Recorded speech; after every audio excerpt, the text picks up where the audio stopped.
If we are going to talk about anatomy and how you function, we certainly need to know one of the primary organ systems in your body, which is your respiratory system. We have to know how you breathe. Before we start, do you remember why you breathe? We talked in cell respiration about what we actually use oxygen for. What is O2 actually used for? Do you remember in cell respiration? We gave oxygen another name. We called it the final electron acceptor. It's critical for the processing of glucose in your body. So, if every single cell in your body needs to process glucose into ATP, energy, every cell is going to need oxygen. And if every cell is going to need oxygen to facilitate the breakdown of glucose and the conversion to ATP energy, every cell is going to produce CO2 as waste. We have to deal with this. We have to get oxygen in and we have to get CO2 out. We will look at how this is tied into your digestive system. So how are we going to move things from your stomach that you eat to your cells so that your cells can actually process that input of energy into cellular energy. But that's digestive system. We'll look at how it ties into the cardiovascular system. If we are going to breathe in oxygen, breathe out carbon dioxide, you aren't one giant lung, so we have to figure out how to move oxygen and carbon dioxide around your body. But first, I want to look at how it actually occurs as far as let's get some oxygen in and get some CO2 out of your body. So gas exchange or respiration or pulmonary ventilation, so pulmonary is lungs, so this is the ventilation of your lungs, is this exchange of oxygen and carbon dioxide. Fine. To do this, though, we actually go through 3 steps in humans and in other animals. The actual breathing itself, so the actual exchange with the environment.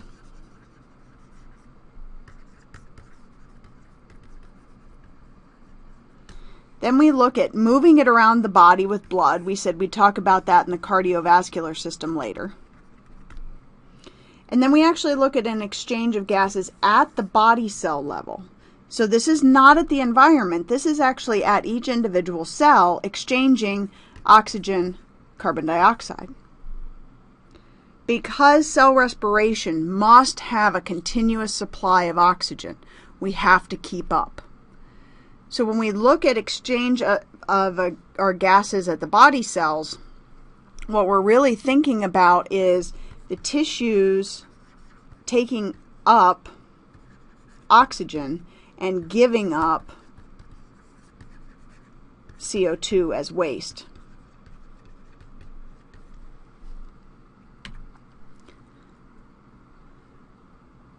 So all of the systems as far as circulatory system and respiratory system are going to have to work together, but independent of those systems, every single one of the mitochondria in every single one of your cells is demanding that oxygen. We have to find ways to get it to each and every single mitochondria as efficiently as possible. It means having a lot of surface area. Huge amounts of surface area in your respiratory surfaces. So your lungs have a lot of surface area. We also look at the fact that they must be moist. If your lungs are not moist, if your lungs get dried out, it becomes very, very difficult to diffuse oxygen and carbon dioxide. And if you've ever been in a very dry environment, you know that it can be very difficult to breathe as well.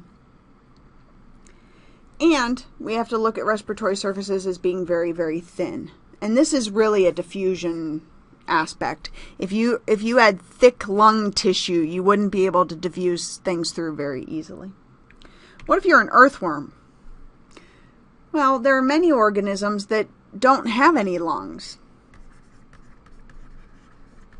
They're simply going to exchange by diffusion carbon dioxide and oxygen across their skin surfaces.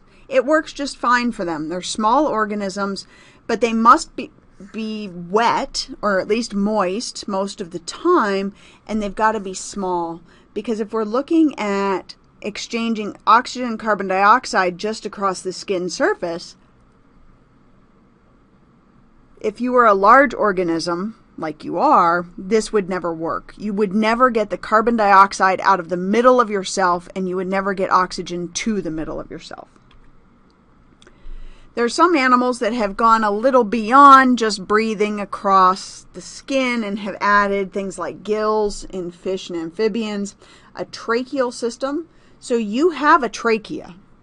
The trachea in humans is the same as a windpipe. If you run your finger down the front of your neck, you feel bumps or ridges. These are cartilage rings that are part of your trachea or your windpipe.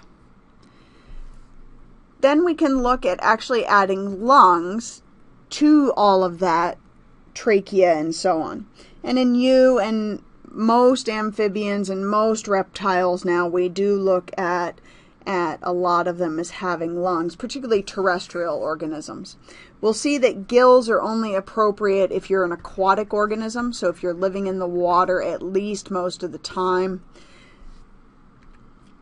Like our fish here, constant exchange with those gills. They're open to the water. You could look inside this gill slit right here on our fish.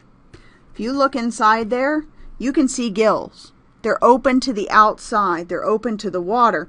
So they're constantly being flushed with water. And you see here that the vessels coming into the gills are blue, and the vessels leaving the gills are red. Please don't think that your blood changes color. It does a little bit. It gets darker red or brighter red. It does not become blue, okay? So when we look at these images, the blue indicates low oxygen, high carbon dioxide. It does not mean your blood is actually blue. The red indicates higher oxygen, lower carbon dioxide. Regardless of where you are in your body, your blood is never completely void of oxygen and is never completely void of carbon dioxide. We are constantly exchanging and constantly carrying both. So where you see purple, what do you think that is? Well, it's just a mix of CO2 and O2 rich blood. So as the fish is swimming, what we look for is the fish to move water across the gills so that we can get good exchange of that blood, good cleaning up of the blood as far as dropping off CO2 and picking up O2. Now the problem is, water is not great at holding oxygen. Water holds about 3% of the oxygen that you would find in air. So very, very low oxygen levels.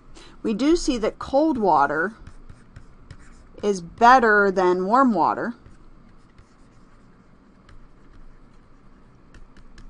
at holding oxygen. So cold water holds more oxygen than warm water. Fresh water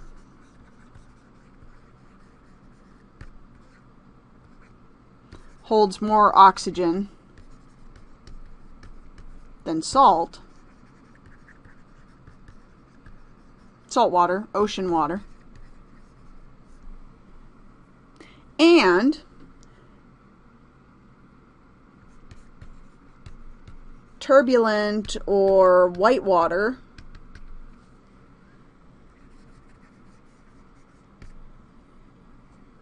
anything with waves holds more oxygen than stagnant or very still water.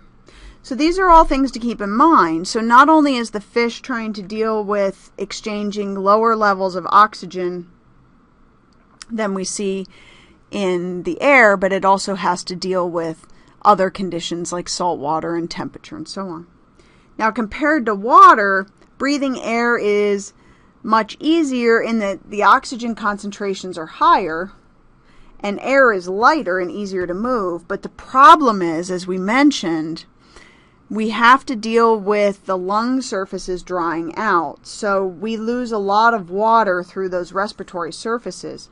So we have to keep those surfaces moist if you're going to breathe air.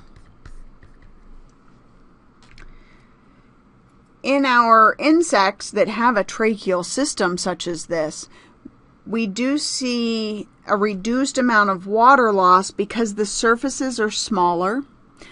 There's good surface area overall, but each individual surface is smaller. And we look at the body cells having a good connection to this tracheal system. You see there are cells immediately surrounding this tracheal system. So there's going to be fairly efficient exchange.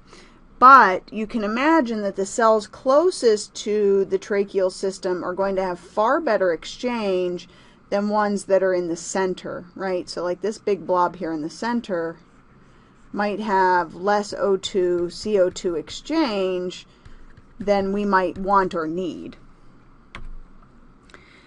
And when we talk about them being a tracheal system, it's because they actually look like your trachea.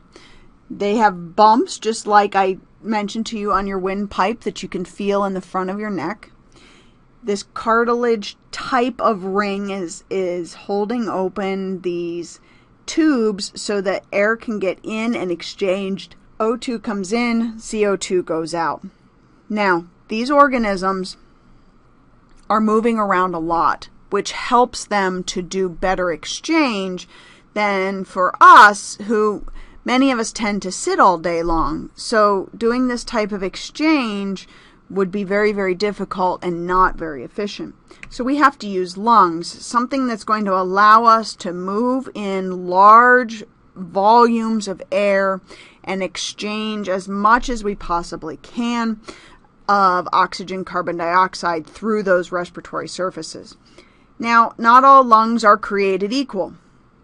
Depending on the complexity of the animal, how much you move around, what your metabolic rates are, between different species of animals, you'll see different types of lungs and different abilities of the lungs. If we look in our raccoon here, very similar to yours, high respiratory surface area within the lung, so we call these alveoli.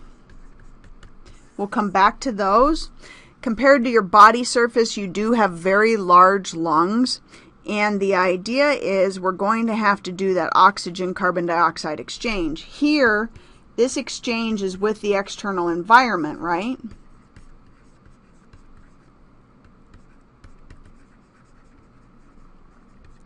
So this is oxygen-rich air coming in and CO2-rich air being forced out. So the idea would be over the period of your respiratory inhalation, exhalation, we have to deal with any changes that occur in pressures, in the cell demands, all of these things. We'll talk about that in your respiratory system.